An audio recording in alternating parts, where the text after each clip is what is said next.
Peligroso ang ginawang palaruan ng ilang bata sa Quezon City.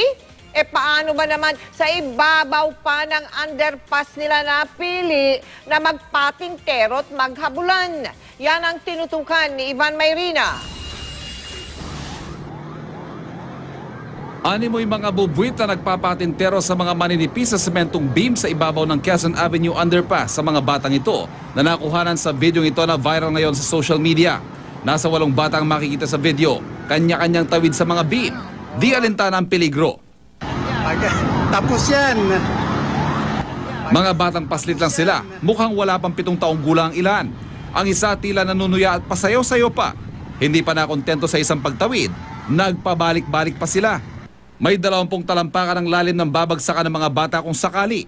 Kung di mabalian, hindi malayong tuluyan silang madisgrasya ng mga dumaraang sasakyan sa underpass. Parang baliwala sa kanila kahit nasawayin mo, hindi rin susunod eh. Oo, hindi natatakot eh. Nakausap namin ang 3 sa mga batang nasa video at inamin naman nilang sila nga ang nakunan sa video na kumakalat ngayon sa Facebook. Nang ipakita namin ang video sa kanila, imbes na matakot, natuwa pa. Bakit ka tumatakbo? Ninanakawan po kami. Ninanakawan kay Nino. Sino yung nagnanakaw? Nagsusolving po. Hindi ka ba natakot? Delikado? Baka mataas ang babagsakan. Minsan, nalulula po ako sa baba. Kaninang umaga ay agad na pinapuntahan ng street facilitator ng Quezon City Social Services Department ang mga bata. Aalamin daw kung bakit sila nasa kalsada at pangangaralan. Kung may magulang, ipatatawag ang mga ito para sumailalim sa responsible parenthood seminars at imamonitor din ng social workers. Kapag paulit-ulit na nahuhuli ang mga bata, maaring patawan ng parusang community service sa magulang o sa ilang pagkakataon, maaring makasuhan ng neglect.